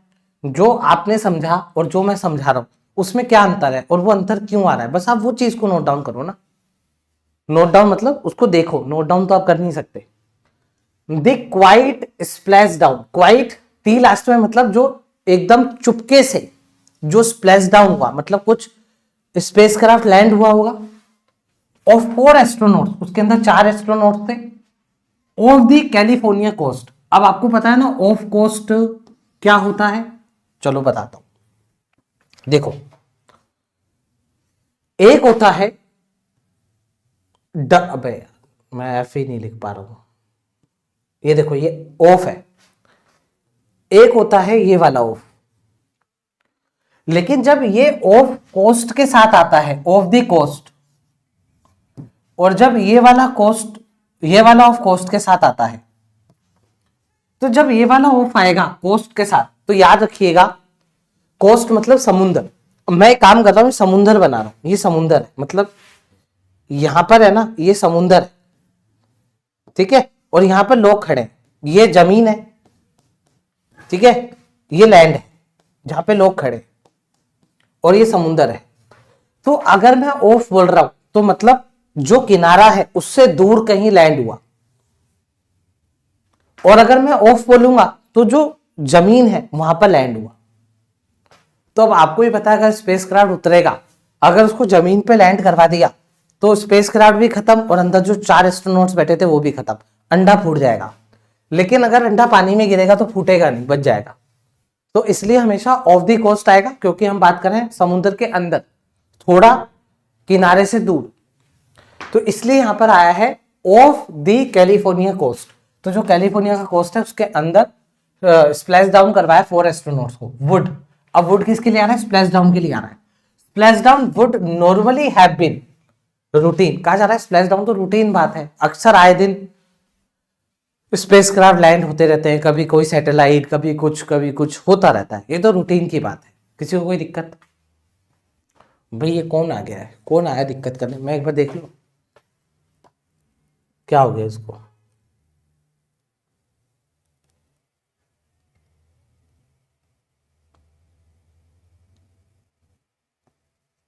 चलो कोई बात नहीं। हाँ, तो आ गई बात समझ में। पहली लाइन क्या कह रही है, तो पहली लाइन ये कह रही है कि जो स्प्लैश डाउन हुआ तो रूटीन बात है, होता ही रहता है, ठीक है भाई। इंस्टेड, अब इंस्टेड का मतलब कुछ उल्टी बात होगी इंस्टेड का मतलब कुछ अपोजिट बात होगी। अभी तक क्या था, तो रूटीन बात है, लेकिन इट सिग्नल समथिंग अनप्रेसिडेंटेड, कह रहा है ये सिग्नल कर रहा है कि कुछ चीज ऐसी है जो अनप्रेसिडेंटेड है, जो आज से पहले नहीं हुई। अब वो कौन सी चीज है, अब वो कोलन लगा करके बता रहा है अगला क्या क्या चीजें हैं। तो क्या बताता है वो कि a human space mission cut short by illness. तो एक ह्यूमन, सुनना, एक ह्यूमन स्पेस मिशन था। स्पेस मिशन बहुत सारे होते हैं, लेकिन स्पेस मिशन से पहले अगर ह्यूमन लग जाए, मतलब उसमें ह्यूमन बीइंग बैठ करके जा रहे, तो एक ह्यूमन स्पेस मिशन था, कट कर दिया शॉर्ट बाय इलनेस। तो कट शॉर्ट कर दिया मतलब उसको जल्दी से कट कर दिया, मिशन को कैंसिल कर दिया या मिशन को बीच में ही रोक दिया। क्यों? क्योंकि इलनेस थी, मतलब बीमारी थी, बीमारी के कारण। इसका मतलब ये है कोई एस्ट्रोनॉट बीमार हो गया होगा, एस्ट्रोनॉट को कोई दिक्कत हो गई होगी, तो उस मिशन को फिर कट करना पड़ा। आजा भाई नीचे आ जा। तो for all the romance and rhetoric around space exploration, तो बोला जा रहा है स्पेस एक्सप्लोरेशन को लेकर के जितनी भी अच्छी अच्छी बातें हैं, जितनी भी इन्फ्लुएंस करने वाली बातें हैं, दिस मूवमेंट, ये जो मूवमेंट है कौन सा, कि यार इनको कट शॉर्ट कर दिया, इलनेस की वजह से इनको जल्दी बुला लिया, ये जो इवेंट है या ये जो मूवमेंट है, ये स्ट्रिप्ड कर रहा है, छीन रहा है। क्या छीन रहा है? It back to basic truth, इसको बेसिक ट्रूथ पे लेकर के आ रहा है। मतलब रोमांस और रिटोरिक अराउंड स्पेस एक्सप्लोरेशन, जो हम सोचते हैं ना स्पेस एक्सप्लोरेशन बहुत रोमांचक भरा है, इन सारी चीजों को स्ट्रिप कर रहा है ये मूवमेंट, और इसको बेसिक ट्रूथ पे लेकर के आ रहा है। क्या किसी को कोई दिक्कत? क्या आप लोगों ने ऐसे पढ़ा था? क्या आप लोगों ने ऐसे पढ़ा था? बस ऐसे पढ़ना आप लोगों को। अब देखो मैंने कुछ नहीं करा, ऐसा थोड़ा ना मैं अलग से लाइन घर से ले आया, जो लाइन लिखी हुई थी बस मैंने उसको कनेक्ट करते करते पढ़ा। कनेक्ट करते करते आप लोग को पढ़ना कि भाई स्प्लैश डाउन नॉर्मल बात होती है, इंस्टेट लगा है इसका मतलब रूटीन बात नहीं है, कुछ तो गड़बड़ है। तो कुछ गड़बड़ क्या है? अनप्रेसिडेंटेड बात है। अब अनप्रेसिडेंटेड बात क्या है? कहा कि उसको शॉर्टकट करना पड़ा, जल्दी बुलाना पड़ गया, इलनेस थी इस वजह से। और ये सारी चीजें जो हम सोचते थे कि यार स्पेस एक्सप्लोरेशन अच्छा है, उन सारी बातों को खींच करके बेसिक ट्रुथ पे लेकर के आ जाता है, सच्चाई दिखा देता है ये इवेंट। अब क्या सच्चाई दिखाता है वो आगे पता लगेगा। Space is still hostile, space अभी भी होस्टाइल है। बॉडीज आर स्टिल फ्रेजाइल्स, जो बॉडीज है वो अभी भी फ्रेजाइल है।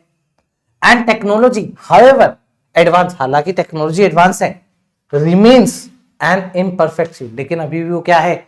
इम्परफेक्ट शील्ड है, मतलब पूरी तरीके से हमारे को प्रोटेक्ट नहीं कर पाएगी टेक्नोलॉजी। अच्छा 4 डिकेड्स, 4 डिकेड मतलब काफी सालों तक, द इंटरनेशनल स्पेस स्टेशन तक नहीं, काफी सालों से 4 लगाए तो काफी सालों से मतलब अभी भी है, तो 4 डिकेड्स काफी सालों से जो इंटरनेशनल स्पेस स्टेशन है has projected an image of seamless permanence. तो काफी सालों से जो इंटरनेशनल स्पेस स्टेशन है वो यहाँ पे प्रोजेक्ट कर रहा है, प्रोजेक्ट करने मतलब दिखाना एक ऐसी इमेज जिसमें सीमलेस परमानेंस है। सीमलेस परमानेंस मतलब, सीमलेस का मतलब कोई दिक्कत नहीं, और परमानेंस का मतलब कि यार वो परमानेंट है। इंटरनेशनल स्पेस स्टेशन अपनी प्रेजेंस को दिखा रहा है कि वो परमानेंट है बिना किसी दिक्कत के। अच्छा, इट सर्किल्स द अर्थ, ये सर्किल करता है अर्थ के घूमता है विथ मेट्रोनोमिक रेगुलरिटी। अब मेट्रोनोमिक क्या होता है? ये साइंस की एक वर्ड है, हमें जरूरी नहीं है हर एक साइंस का वर्ड का हिंदी बताओ, तो हम देख लेंगे बस। इट सर्किल द अर्थ, ये अर्थ को सर्किल करता है, अर्थ के मतलब अर्थ के आसपास ये घूमता रहता है विथ मेट्रोनोमिक रेगुलरिटी। अब मेट्रोनोमिक रेगुलरिटी कुछ होता होगा साइंस की भाषा में, मेट्रोनोमिक कोई पीरियड, कोई टाइम पीरियड होता होगा। रेगुलरिटी के साथ ही क्या करता है? सर्किल करता है। कौन? इंटरनेशनल स्पेस स्टेशन, क्योंकि इट किसके लिए लगा है? इंटरनेशनल स्पेस स्टेशन के लिए इट लगा। ये अर्थ के आसपास घूमता रहता है। आ सिंबल, ये एक सिंबल है of scientific corporation in human endurance का। क्या रहा है कि ये जो इंटरनेशनल स्पेस स्टेशन है एक सिंबल है किसका? साइंटिफिक कॉर्पोरेशन का, कि साइंटिस्ट कैसे कॉर्पोरेट कर रही है, और ह्यूमन एंडोरेंस का, कि ह्यूमन एंड्योर कर रहे हैं स्पेस में, उसका एक सिंबल है। येट हालांकि दिस अर्ली इवैक्यूएशन पंक्चर, हालांकि ये जो अर्ली इवैक्यूएशन हुआ, इवैक्यूएशन मतलब जो मिशन कैंसिल कर दिया, जल्दी उनको बुला लिया, तो ये जो इवैक्यूएशन है ये पंक्चर कर रहा है दैट इल्यूजन को। कौन सा इल्यूजन? ये इल्यूजन कि साइंटिफिक कॉर्पोरेशन और ह्यूमन एंडोरेंस है इंटरनेशनल स्पेस स्टेशन, इस इल्यूजन को इसने पंक्चर कर दिया, इसने ये सारी बातों को खारिज कर दिया। तो ये था हमारा पहला पैराग्राफ। अब बताओ क्या आप लोगों ने ऐसे रीड करा था? आप लोग जब भी रीड करते हो ना तो आपने ये लाइन पढ़ी, अब वो पढ़ली लाइन गई, वो भाड़ में गई लाइन नहीं। अगर आपने लाइन पढ़ी आगे इंस्टेट लगा हुआ, इसका मतलब इस लाइन का कुछ अपोजिट बात हो रही है, आपको कनेक्ट करते करते पढ़ना है। जब आपने यहाँ पे येट देखा, इसका मतलब इससे पहले वाली बात का यहाँ पे कहीं कनेक्शन है, येट तभी लगा है। तो येट क्यों लगा? क्योंकि यहाँ पर आपने देखो पॉजिटिव बातें कही, आपने कहा एक सिंबल है कॉर्पोरेशन का, एंडोरेंस का, आपने कहा नहीं ये जो अर्ली इवैक्यूएशन हुआ इसने पंक्चर कर दिया इस इल्यूजन को, ये जो पॉजिटिव इल्यूजन हमने बना रखा था। फिर आपने देखा यहाँ पे इट लिखा, इट लिखा मतलब आगे वाला सेंटेंस से कनेक्टेड है। कैसे? इट क्यों कनेक्टेड है? क्योंकि इट आया इंटरनेशनल स्पेस स्टेशन से। तभी आप लाइन वाइज लाइन कनेक्ट करते हुए चलोगे, नहीं तो आप कितना भी रीड कर लो, चाहे 10 घंटे पढ़ लो, चाहे 20 घंटे पढ़ लो, आप सिर्फ वो पढ़ रहे हो, आप सीख कुछ नहीं रहे हो। सीखना है तो आपको पता होना चाहिए सेंटेंस खत्म हुआ, अब जो आगे वाला सेंटेंस आ रहा है वो इससे रिलेटेड ही है ना, ये आपको पता लग जाना चाहिए, तभी आपकी इंग्लिश स्ट्रांग होगी। तो ये पहला पैराग्राफ अब आपको समझ में आ रहा होगा यार सब कुछ कनेक्टेड था। तो पहले पैराग्राफ को पढ़ के हमें क्या फील आया? नेगेटिव फील आया। बोला जा रहा है जो स्पेस को लेकर के हमारी फीलिंग्स थी या हमारे जो व्यूज थे वो सारे बेकार थे। क्यों? क्योंकि एक यहाँ पे ऐसा इवेंट होता है जिस इवेंट में बीमारी की वजह से उसको जल्दी से बुला लिया जाता है, वो इन सारी बातों को क्या कर देता है, मतलब आप कह सकते हो कॉन्ट्राडिक्ट कर देता है। जो भी हम स्पेस को लेकर के पॉजिटिव बातें सोचते थे उन सारी बातों को क्या कर देता है? कॉन्ट्रास्ट कर देता है। तो ये हमने पहले पैराग्राफ में पढ़ा। किसी को कोई दिक्कत बताओ? अब यहां से कोई क्वेश्चन समझ में आया आपको? हाँ, एक क्वेश्चन आपको समझ में आया। एक क्वेश्चन अपन ने पढ़ा था कि क्यों अनप्रेसिडेंटेड बोला गया है, क्वेश्चन था एक। अब देखो हमने एक पैराग्राफ पढ़ा, अब वो क्वेश्चन हम फटाफट साइड में ओपन कर लेंगे क्योंकि अनप्रेसिडेंटेड आ गया, तो हम फटाफट उस क्वेश्चन को साइड में ओपन कर लेते हैं। अनप्रेसिडेंटेड, ये रहा, आंसर दो मुझे, क्यों अनप्रेसिडेंटेड बोला गया?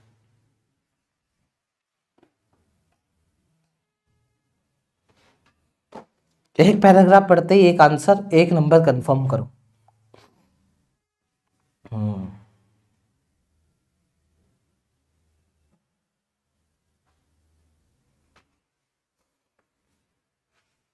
क्यों अनप्रेसिडेंटेड बोला गया है इसको?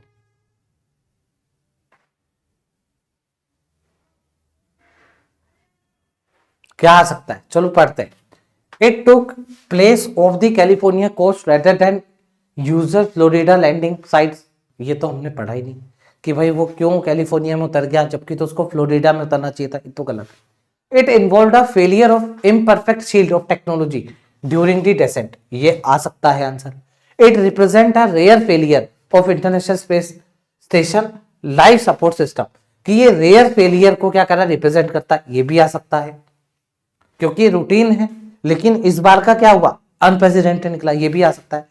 It disrupted the routine narrative of space exploration by prioritising biological fragility over mission completion, ये भी आ सकता है कि इसने रूटीन नैरेटिव को क्या कर दिया, डिस्टर्ब कर दिया, कि जो हमारा नैरेटिव बना हुआ था स्पेस एक्सप्लोरेशन को लेकर के, इसने क्या करा, प्रायोरिटाइज करा किसको, बायोलॉजिकल फ्रेजिलिटी को ओवर मिशन कंप्लीशन। इसने मिशन कंप्लीशन को प्रायोरिटाइज नहीं करा, इसने कहा यार इसकी तबीयत खराब है, चलो नीचे चलते, या ये बीमार हो गए। It was the first time private tourist were evacuated, ये हमें नहीं पता प्राइवेट टूरिस्ट या इनको पहली बार था, ये दूसरी बार था। अब देखो इसका आंसर बी भी हो सकता है, इसका सी भी हो सकता है, इसका आंसर डी भी हो सकता है, तीनों में से इसका आंसर कुछ भी हो सकता है। अब आप बताइए मैं इसका करेक्ट आंसर क्या लगाऊं? आपको बताना है प्राइमरली बिकॉज, इसको अनप्रेसिडेंटेड क्यों कहा गया। यहां पे बोला जा रहा है इम्परफेक्ट शील्ड के कारण, क्या इम्परफेक्ट शील्ड के कारण ये प्राइमरली था क्या, या फिर रेयर फेलियर अपन बोल सकते हैं क्या, या फिर अपन ये बोलें कि इसने रूटीन नैरेटिव को चेंज कर दिया स्पेस एक्सप्लोरेशन को लेकर के, इसने प्रायोरिटाइज करा कि हम बायोलॉजिकल फ्रेजिलिटी को मानेंगे, मिशन कंप्लीशन को नहीं मानेंगे। जी हाँ, इसका आंसर डी आएगा, कंफर्म हो जाता है डी आएगा। क्यों? क्योंकि अगर आप पहला पैराग्राफ अभी भी पढ़ के आ रहे हो तो उसमें यही बोला गया है, कहां गया पहला पैराग्राफ, ये रहा, यही बोला गया है कि हमारी जो हमने जो पर्सपेक्टिव बना रखा था कि भाई ये रोमांस भरा होगा, रिटोरिक होगा, स्पेस एक्सप्लोरेशन, इन सारी चीजों को ये क्या कर देता है, पंक्चर कर देता है। और ये बताता है कि ये जितनी भी चीजें हैं ये सारी इम्परफेक्ट है, कोई भी चीज उतनी परफेक्ट नहीं है जितनी चाहिए, और हमने मिशन को कट शॉर्ट कर दिया क्योंकि इलनेस थी। इसका मतलब ये भी बता रहा है कि हमने मिशन कंप्लीशन को प्रायोरिटाइज नहीं करा, हमने बायोलॉजिकल फ्रेजिलिटी को प्रायोरिटाइज करा। तो ये सारी बातें, जितनी भी बातें हमने यहाँ पे पढ़ी, वो सारी बातें एक लाइन में आपके सामने डी ऑप्शन में ला करके रख दी है। तो ये है आपका असली क्वेश्चन और ये है आपकी रीडिंग का रिजल्ट। कोई दिक्कत किसी को? कैसा लगा क्वेश्चन?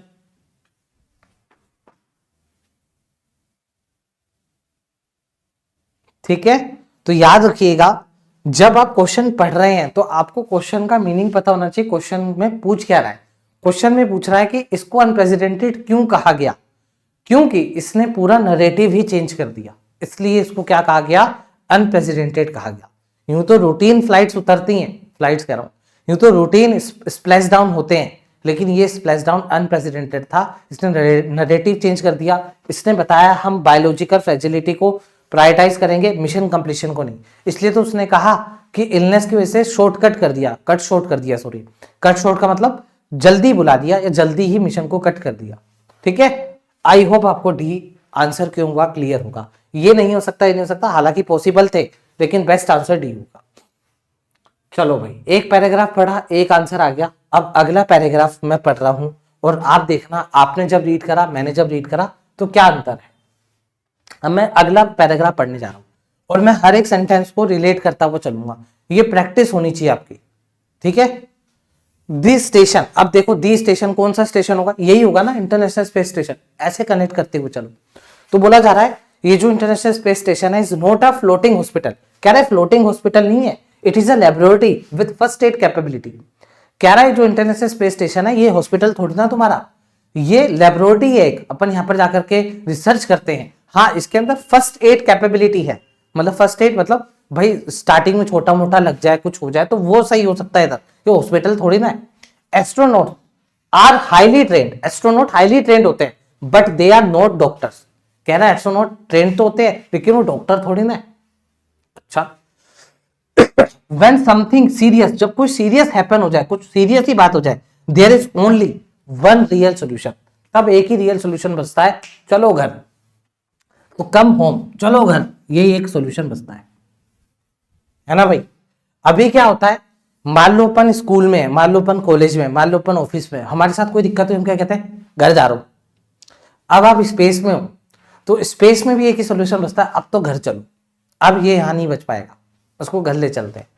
तो सोचो कितनी दिक्कत हो जाएगी स्पेस के अंदर, है ना। आपको कुछ हो जाए तो चलो घर, ऐसा तो है नहीं घर कुछ किलोमीटर दूर है, घर लाखों किलोमीटर दूर होगा फिर, ठीक है। तो चलो घर, ये एक सॉल्यूशन है। डैट ऑप्शन एग्जिस्ट ओनली, ये ऑप्शन तभी एग्जिस्ट करता है, that option exist only because the station is low earth orbit. अच्छा कह रहे हैं ये ऑप्शन तभी एग्जिस्ट करता है क्योंकि जो स्टेशन है, मतलब जो इंटरनेशनल स्पेस स्टेशन है, ये लो अर्थ ऑर्बिट में एग्जिस्ट करता है।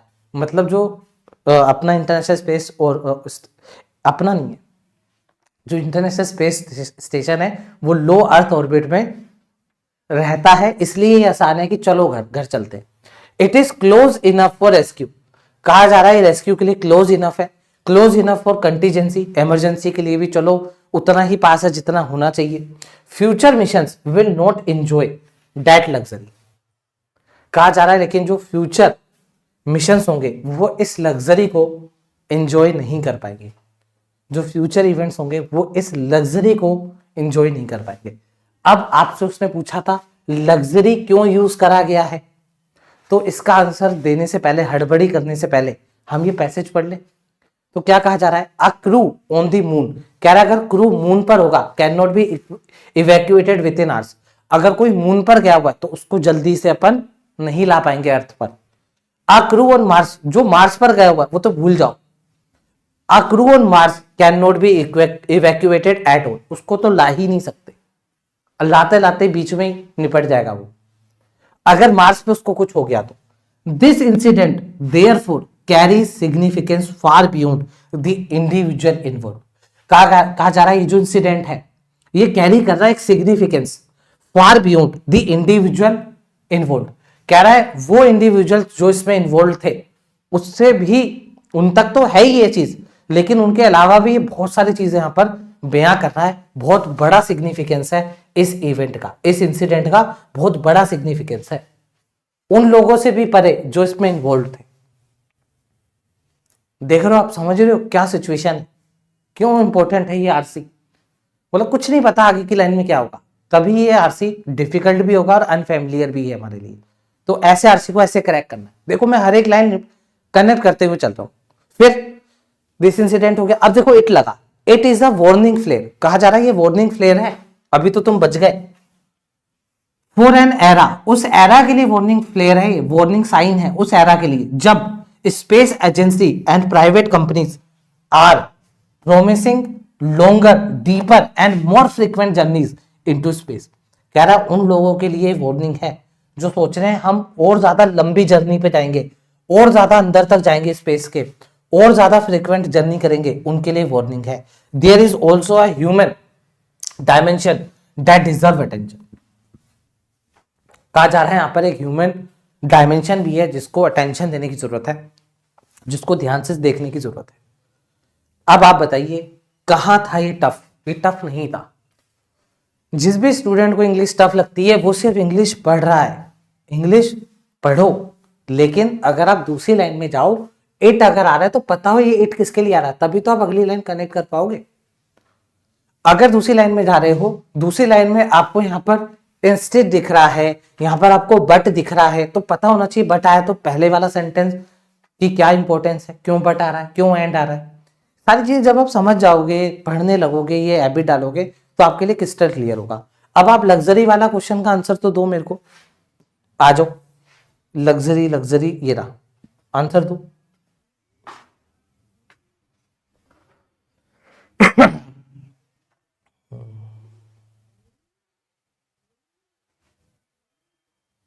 और एक बार सेशन को लाइक तो कर दो भाई। पूरे इंडस्ट्री में ये कंटेंट कहीं नहीं मिलेगा। यार मेरे को ऐसा क्यों लग रहा है आज मेरा कैमरा ठीक नहीं है।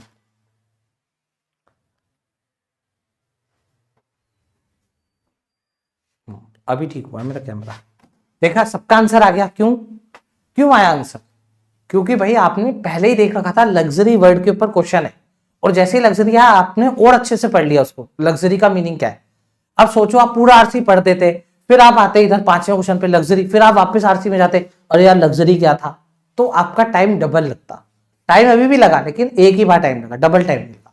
तो लग्जरी का क्या था? The high cost of the seat नहीं, the advancement medical technology available on the international space station नहीं, the psychological the psychological comfort to seeing earth from station, कि अर्थ से हाँ अर्थ दिख रहा है, हाँ यार अच्छी बात है, चलो अर्थ तो दिख रहा है, क्या ये था? नहीं। दी जियोग्राफिक प्रोक्सिमिटी मतलब closeness that allow for a rapid come home, घर आ जाओ भाई, घर आ जाओ, चलो डी। डी देखो मेरा डी कैसा है, ये देख रहा सी में डी है, तो इसका आंसर डी हो जाएगा। आई होप आपको अब समझ में आ गया होगा कि क्वेश्चन कब टफ लगते हैं। क्वेश्चन जब टफ लगते हैं जब आप क्वेश्चन को ध्यान से पढ़ते नहीं हो, फिर आप पैसेज पढ़ देते हो, फिर आपको क्वेश्चन नहीं मिलता है, क्वेश्चन मिलता है तो आंसर नहीं मिलता है। तो पहले क्वेश्चन देखा, फिर पैसेज पढ़ा, फिर आंसर लगा दिया, बात खत्म। अब आप खुद देख लो, आप लोगों ने 2 पैराग्राफ पढ़े, 2 आंसर आ गए आपके। अब ये आपके पास तीसरा पैराग्राफ है, इसको फटाफट पढ़ो। तो इसके लिए मैं आपको 1 मिनट ही दूंगा, क्योंकि 1 मिनट में अब आपको कनेक्ट करते हुए पढ़ना।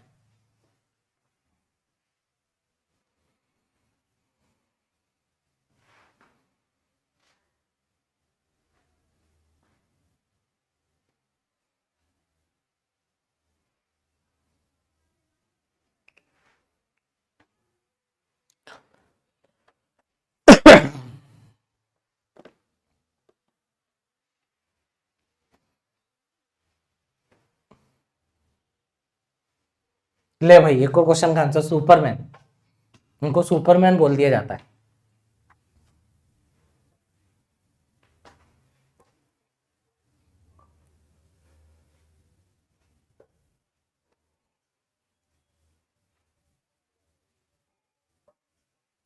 डन, इजी, बहुत बढ़िया।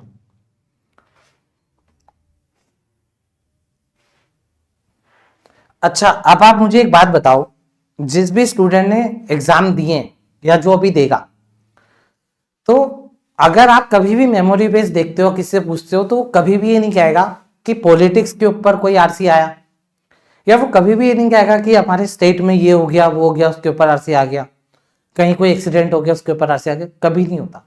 कोई क्रिकेट के ऊपर कभी आज तक आरसी नहीं आया, क्रिकेट में हम वर्ल्ड कप जीत गए, हम चैंपियनशिप जीत गए। कभी बैडमिंटन के ऊपर भी आरसी नहीं आता है। तो आरसी जो आता है वो एक ऐसे टॉपिक पे आता है जो आपके लिए जानना जरूरी है। एग्जामिनर चाहता है ये टॉपिक आपको पता हो और थोड़ा ट्रिकी हो, जिसके बारे में आपको पता ना हो, तो ये वही आरसी है जो आपके एग्जाम में आ सकता है।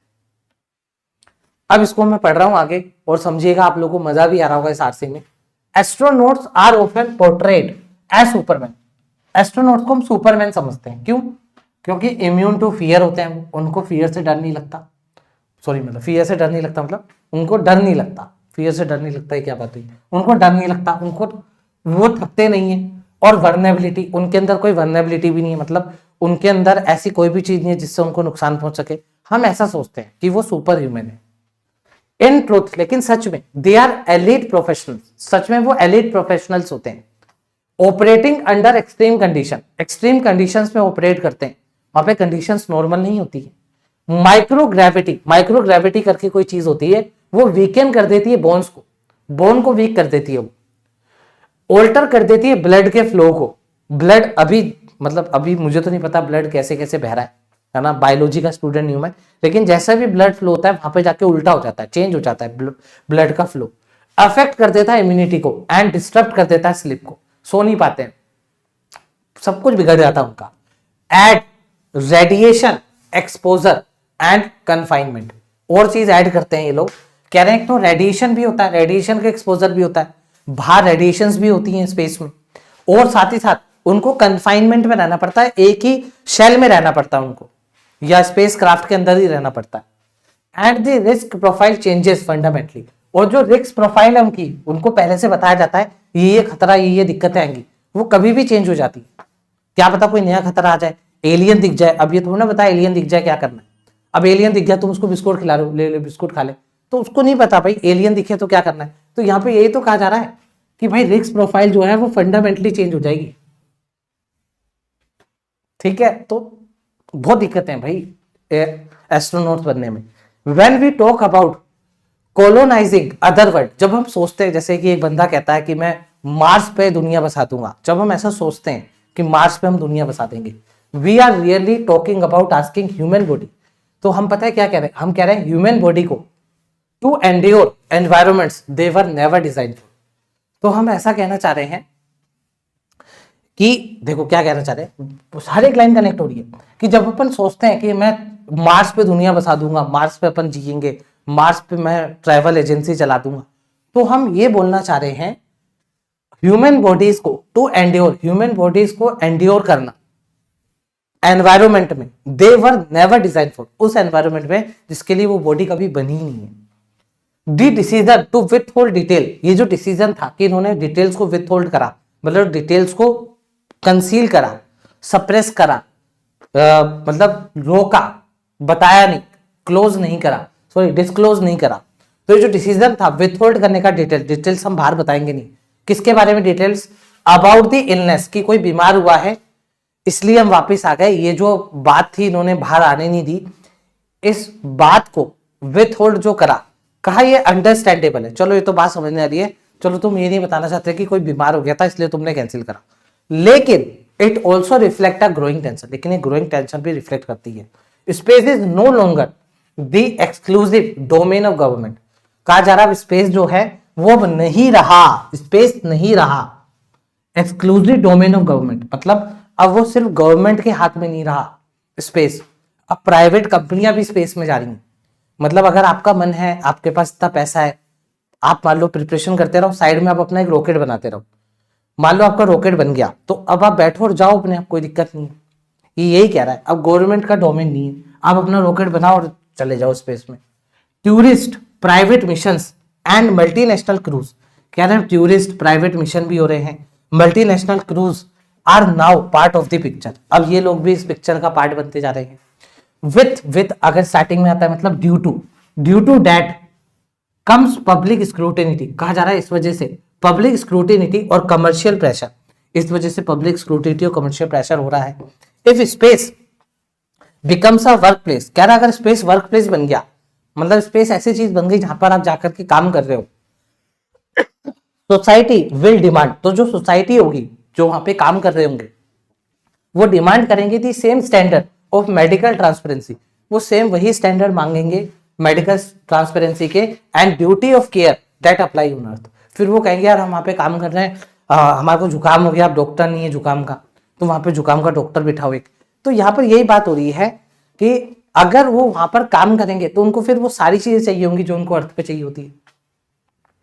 खांसी हो गई, वो कहेंगे खांसी की दवाई नहीं है सर, डॉक्टर बिठाओ, बढ़िया खांसी का डॉक्टर चाहिए हमारे को, तो खांसी बार बार होती है, डस्ट बहुत है, तो ये सारी चीजें फिर वो डिमांड करेंगे अगर आप वहां पर वर्क प्लेस बना दोगे तो, है ना। अच्छा, दी रिड्यूस क्रू मतलब अगर क्रू कम होगा, now maintaining the station highlight another reality, तो कहा जा रहा है अगर क्रू कम होगा, रिड्यूस क्रू मतलब क्रू अगर कम होगा, बीमार हो गया नीचे भेज दिया तो बीमार हो गया नीचे जा, तो अगर क्रू कम हो गए तो मेंटेन करना स्टेशन को, ये हाईलाइट कर रहा है एक और reality, space infrastructure depends heavily on human availability.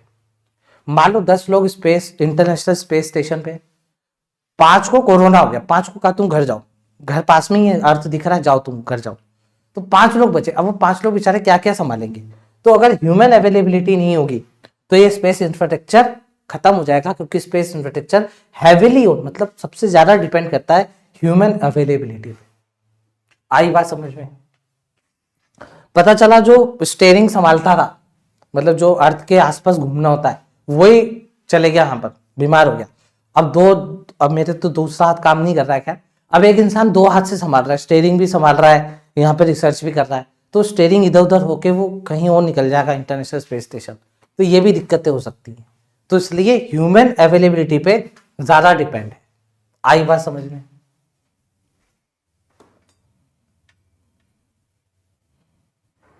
ठीक है, तो ये था हमारा थर्ड वाला पैराग्राफ। क्या आपने इससे कोई क्वेश्चन निकाला? क्या इसमें कोई क्वेश्चन था?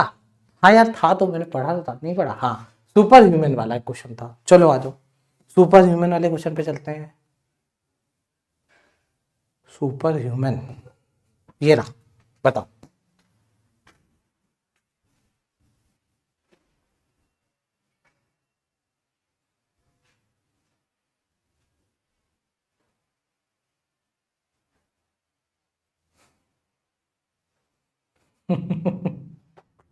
सीधा स्वर्ग चले जाएगा।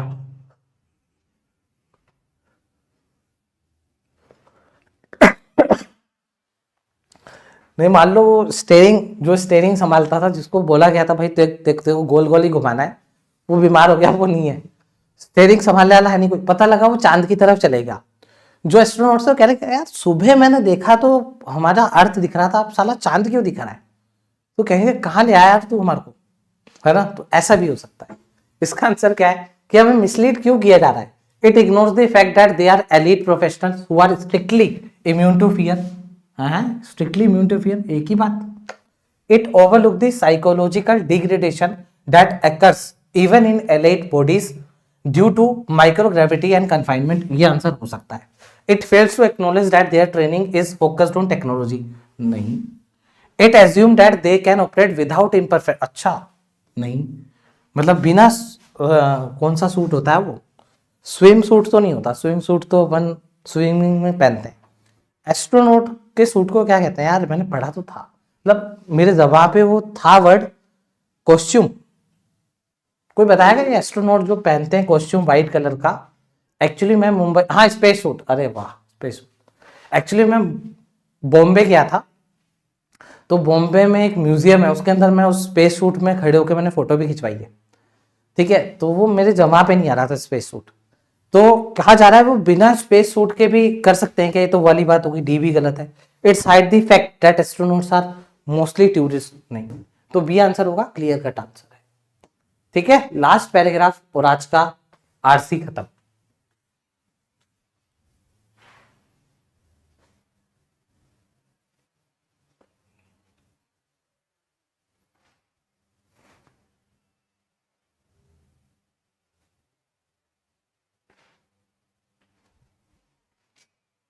आज मैंने तुमको एस्ट्रोनॉट्स बना दिया भाई।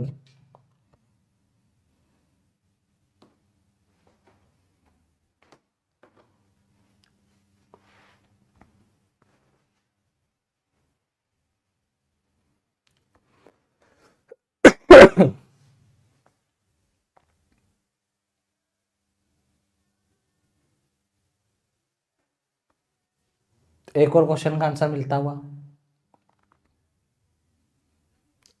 एवरी अर्ली रिटर्न वाला।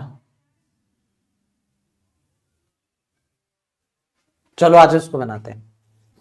देखो, स्केलेटन क्रू जो है can keep systems running, system running मतलब सिस्टम उनका चालू रहेगा, बट साइंटिफिक एम्बिशन श्रिंक, लेकिन उनकी साइंटिफिक जो एम्बिशन है वो श्रिंक हो जाएगी व्हेन, जब man power is thin. Man power is thin का मतलब ऐसा नहीं पतले लोग चले गए, तो ये मत सोचना कि जो मैन पावर है पतली है, पतले पतले लोग काम कर रहे, नहीं। मैन पावर इज थिन का मतलब जब मैन पावर कम है, लोग कम है। ठीक है, इसको थिन और वो मोटापे से मत कनेक्ट कर लेना। एवरी अर्ली रिटर्न, तो कहा जा रहा है जो जल्दी आ जाएंगे, है ना? मान लो 10 लोग गए, जाते ही कह रहा है ठीक नहीं लग रहा, तबियत खराब हो गई, मैं घर जा रहा हूं, तो यही कहा जा रहा है every early return, every delayed rotation has a cascading effect on research. अब देखो कास्केडिंग इफेक्ट किस पे पड़ेगा? रिसर्च पे पड़ेगा, मेंटेनेंस पे पड़ेगा, और मोराले पे पड़ेगा। None of this diminish the achievement, कह रहा है इनमें से कोई भी चीज डिमिनिश नहीं कर सकती अचीवमेंट को, और bringing the crew home safely. क्या कह रहा है? कह रहा है कि इसका कास्केडिंग इफेक्ट क्या होगा? रिसर्च का होगा, मेंटेनेंस का होगा, और उनका मोरल डाउन होगा। कह रहा है इनमें से कोई भी चीज ऐसी नहीं है जो उनको रोक सके कि वो घर नहीं जाएंगे। उनको फिर जब उनको लगा ना कि यार अब हमारा कुछ नहीं हो सकता, हम निपट सकते, तो चाहे तुम्हारी रिसर्च हो, मेंटेनेंस हो, कुछ भी हो, भाड़ में गई, हम तो घर जा रहे हैं वापस। फिर वो घर आ जाएंगे वापस। वो स्पेस स्टेशन ऊपर अकेला घूमता रहेगा, कहीं भी जाए फिर वो। On the contrary it proves that emergency system work. अब इसी की कॉन्ट्रैरी में अगर अपन बात करें कि ये प्रूव हो गया कि इमरजेंसी सिस्टम काम तो करा है, बट इट ऑल्सो शो, लेकिन ये साथ में ये भी चीज दिखाता है कि how narrow the margin still is, कि मार्जिन बहुत कम था। हालांकि काम तो कर गया लेकिन मार्जिन कम था। Space flight remains a calculated risk, space flight अभी भी कैलकुलेटेड रिस्क है, नॉट अ सॉल्व प्रॉब्लम, ये सॉल्व प्रॉब्लम नहीं। As government and companies speak confidently about lunar bases and Martian settlements, this episode should temper the narrative. बोला जा रहा है जो भी गवर्नमेंट, जो भी कंपनीज कॉन्फिडेंटली इसके बारे में बोलती है, तो ये जो एपिसोड है, ये जो घटना हुई, इसने क्या कर दिया? टेम्पर कर दिया इस नरेटिव को। इस नरेटिव को कहीं ना कहीं टेम्पर करा है, इस नरेटिव को कहीं ना कहीं गलत साबित करा है। Before dreaming of new world, नए वर्ल्ड सोचने से पहले, we must be honest about the old one, हमें अपने ओल्ड वन के साथ ऑनेस्ट होना पड़ेगा। वी कैरी विथ अस, जो ओल्ड वन हम अपने साथ लेकर के जाते हैं। अब वो ओल्ड वन क्या है? आवर ओन बॉडीज, हमारी खुद की बॉडी। ये था आज का आर्टिकल।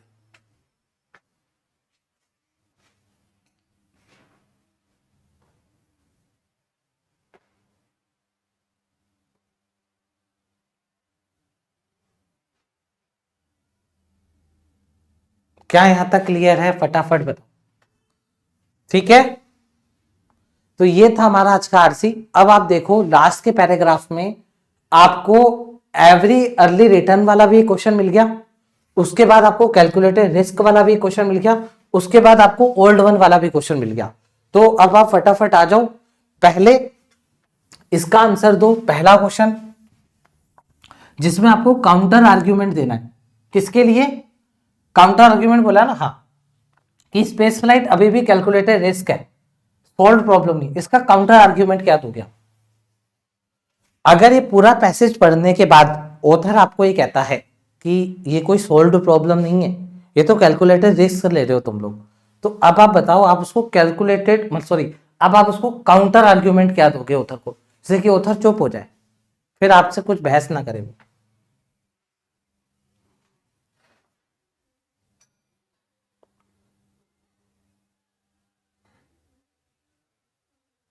ऑथर किससे चुप हो जाएगा?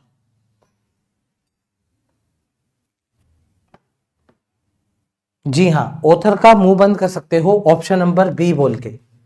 ऑथर क्या कह रहा है? कैलकुलेटेड रिस्क है, ये सोल्व्ड प्रॉब्लम नहीं है। फिर आप उसको क्या बोलोगे? देख भाई, सक्सेसफुल रिटर्न हो गए वो लोग, of the crew successfully return हो गया। तो ये बात प्रूव करती है कि जो प्रॉब्लम है सेफ्टी की is actually solved via contingency plan, कि जो प्रॉब्लम होती है ना सेफ्टी की, ये हम कॉन्टीजेंसी प्लान से सोल्व करते थे। तो आपने बी वाला ऑप्शन बोल करके ऑथर को काउंटर आर्ग्यूमेंट दिया और ऑथर चुप हो गया। ठीक है, चल अगला क्वेश्चन, इसको बनाओ। नोट अ डायरेक्ट कंसीक्वेंस, कास्केडिंग इफेक्ट्स आप लोगों ने पढ़े हैं, अब बताओ कौन सा इफेक्ट नहीं है।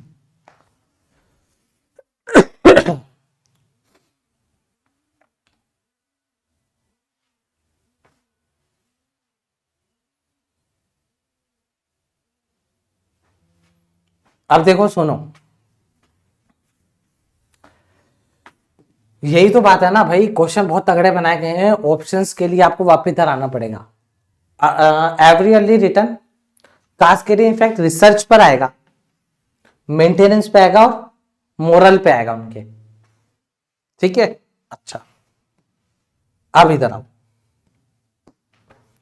क्या रिडक्शन होगा साइंटिफिक एम्बिशन में? हाँ, साइंटिफिक एम्बिशन में रिडक्शन होगा, जो उन्होंने एम्बिशन टारगेट सेट करे थे वो कम होंगे, मान लो 10 लोग गए, 10 में से 7 घर वापस चले गए, अब 3 ही रह गए, 3 एक दूसरे की शक्ल देख रहे हैं, कभी भी तो उनका भी नंबर आ सकता है। तो कहीं ना कहीं एम्बिशन तो उनका रिडक्शन होगा, कम होगा, ये तो होगा आंसर। सॉरी, ये तो है कास्केडिंग इफेक्ट। हमें वो बताना है जो कास्केडिंग इफेक्ट नहीं है। क्या उनका मोरल डाउन होगा? अब जो बचे हुए 3 लोग हैं, 7 तो चले गए, आए 10 थे, 7 चले गए, 3 बचे, 3 को रात में डर लगेगा उनको। भाई पहले 10 जने थे, डर नहीं लगता था, अब डर लगेगा, बाहर कुछ भी आवाज आएगी उनको लगेगा एलियन आ गए, तो उनका मोरल भी तो डाउन होगा। तो ये भी बात सही है। And immediate failure of station life support system, क्या हमने कहीं भी ये पढ़ा कि जल्दी से फेल हो जाएगा जो स्टेशन का लाइफ सपोर्ट सिस्टम है? मान लो 7 लोग चले गए, 3 ही बचे, अब सिस्टम कहेगा 3 ही बचे हैं, ये लाइफ सपोर्ट सिस्टम बंद करते हैं इनका, तो इनको भी निपटा दो। तो ये वाली बात हमने नहीं पढ़ी और यही हमारा आंसर होगा। डिले इन मेंटेनेंस, हाँ मेंटेनेंस में डिले अपन ने पढ़ा था। डिक्रीज इन रिसर्च आउटपुट गिरेगी, सारी बातें पढ़ी हैं, सी हमने नहीं पढ़ा। बताओ क्लियर है क्या? ये है क्वेश्चन आपका। अब एक क्वेश्चन और बच रहा है मेरे हिसाब से, ये हो गया, ये हो गया, ये हो गया, लास्ट क्वेश्चन, ओल्ड वन क्या चीज है?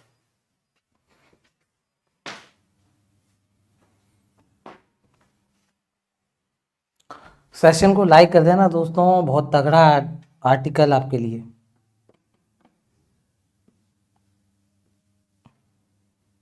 और क्वेश्चन तो चेरी ऑन दी केक है। चेरी तो यार छोटी हो जाएगी, एप्पल ऑन दी केक है ना। चेरी ऑन दी केक का चेरी छोटी होती है, ये एप्पल ऑन दी केक है, दोनों रेड रेड कलर के होते हैं। तो ओल्ड वन क्या है? The earth which is being neglected in favour of space exploration, नहीं। द इंटरनेशनल स्पेस स्टेशन, नहीं। The legacy of government control, नहीं। द ह्यूमन बॉडी, हाँ human body and it's inherent biological limitation. कहा जा रहा है तुम नई दुनिया बनाने की तो सोच रहे हो, ये सपना देखने से पहले ये तो ऑनेस्ट रहो अपने साथ कि जो तुम्हारे पास है वो दिक्कत देगा तुम्हारे को, लिमिटेशन से कुछ कुछ ह्यूमन बॉडी की। डी आंसर आएगा। आई होप आपको क्लियर हो।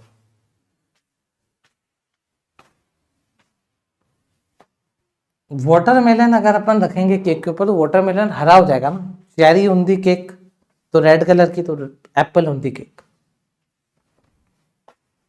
चलिए भाई, आई होप आज का एडिटोरियल आप लोग को बहुत इंटरेस्टिंग लगा होगा। एक ऐसा टॉपिक जिसके बारे में मैं कुछ नहीं पता, वो अभी ये जो मिशन है ये अभी जहां तक देखो, मैं ये जो आर्टिकल लेकर के आया हूं, मैंने IBPS PO मींस का आ करके पेपर सॉल्व करवाया था यूट्यूब के ऊपर, एज इट इज पेपर। उस पेपर के अंदर जो मैंने सोर्स बताया था, मतलब उस सोर्स से स्टार्टिंग से लेके एंड तक सेम वो का वो छप के RC आ गया था। उसी सोर्स में से मैंने आर्टिकल निकाला है और ये आर्टिकल कल का है। तो इसका मतलब ये जो भी बात अपन पढ़ रहे हैं ये कुछ ना कुछ ऐसी चीजें हैं जो भी रिसेंट में हुई है, कहीं ना कहीं रिसेंट से इसका लेना देना है। और आपको ही पता है अभी स्पेस एक्सप्लोरेशन बहुत बढ़ रहा है, तो कहीं ना कहीं ये आर्टिकल हमें बताता है स्पेस एक्सप्लोरेशन में क्या क्या दिक्कतें हैं। ठीक है, चलो भाई, तो आज की क्लास को मैं यहीं तक रखता हूं। और अगर आप मुझसे जुड़ना चाहते हैं, अगर आप पेड कोर्स बाय करना चाहते हैं, चाहे इंग्लिश का हो या और अदर सब्जेक्ट का हो, तो अभी Republic Day real preparation sale चल रही है। इसके अंदर देखो आपके पास सभी कोर्सेज के प्राइसेस लिखे हुए हैं, इंग्लिश के, क्वांट के, 50% ऑफ चल रहा है। अगर आप पूरा सभी टीचर से पढ़ना चाहते हैं तो आप एलीट ले सकते हैं। एलीट का प्राइस आपको यहाँ पर लिख रखा है। और ये मोबाइल नंबर है, इस मोबाइल नंबर पर कॉल करके आप कुछ भी पूछ सकते हैं। कोड आपको दे रखा है इंडिया 50, ये कोड आप लोग लगा सकते हैं। और कमेंट में बताइएगा आज की क्लास आपको कैसी लगी।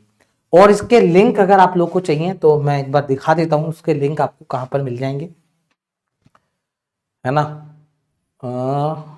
मैं यहाँ पर एक बार यूट्यूब ओपन करता हूँ। यूट्यूब ओपन करा, वाह भाई वाह, वाह वाह वाह भाई वाह। देखो जब आप डिस्क्रिप्शन बॉक्स में जाओगे, ठीक है, तो जैसे ही आप डिस्क्रिप्शन बॉक्स में जाओगे ना, तो आपको यहां पर देखो, हाँ ये देखो ये रहा लिंक, ये तो टेलीग्राम का है ना, ये रहा देखो, ये सारे लिंक आपको मिल जाएंगे, आप यहाँ से आके भी ले सकते हैं। और कोई भी दिक्कत हो तो आपको नंबर दे रखा है, उस पर आप कॉल कर सकते हैं। अभी हमारा जो पेड बैच में चल रहा है, अभी मैं ऑल्टरनेटिव डेज पे पेड बैच में आरआरबी क्लर्क मीन्स ले रहा हूँ, आरआरबी क्लर्क मीन्स तक, ठीक है। और जैसे ही मैं थोड़ा सा ठीक हो जाता हूँ, है ना, और आपको पता ही है कि अभी जिस हिसाब से मेरी कंडीशन है, तो मैं अभी एक ही क्लास ले पा रहा हूँ, एक यूट्यूब पे ले रहा हूँ, एक पेड में ले रहा हूँ। अब कल सैटरडे और संडे है, कल सैटरडे और संडे को मैं क्लास नहीं ले पाऊंगा, मंडे को सीधा अपन मिलेंगे, मंडे को अपन एक और शानदार आरसी लगाएंगे और उसके शानदार क्वेश्चंस करेंगे, ठीक है। और पेड बैच की जो क्लास है वो 1 बजे होगी। तो आप लोग देख सकते हैं ये सारे हमारे ऑफर्स हैं। अगर आप किसी भी सब्जेक्ट का लेंगे तो पर्टिकुलर सब्जेक्ट के नेम और उसके प्राइस लिखे हुए हैं, पूरा एलीट लेना है तो एलीट का भी यहाँ पे लिखा हुआ है, ठीक है भाई। चलिए, तो मिलते हैं आप लोगों से नेक्स्ट क्लास में, अब तक के लिए थैंक यू।